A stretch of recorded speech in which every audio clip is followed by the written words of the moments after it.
Hello hi friends, అందరికీ ఈ వినాయక చవితి శుభాకాంక్షలు. పొద్దున అయితే మా ఇంటి దగ్గర చాలా వర్షం పడ్డది. అసలు ఈ వర్షంలో పూజ ఎట్లా చేసారో అని చెప్పి భయపడ్డాం. కాకపోతే మేము పూజ స్టార్ట్ చేసేసరికి వర్షం తగ్గింది. చాలా హ్యాపీ.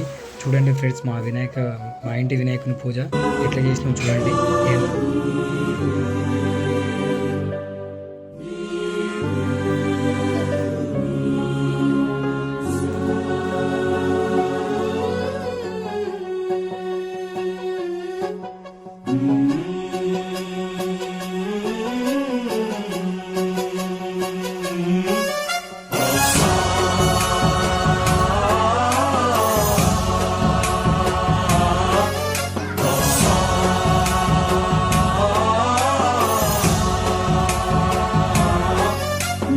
गणनायकाय गणदैवताय गणाध्यक्षाय धीमहि गुणशरीरा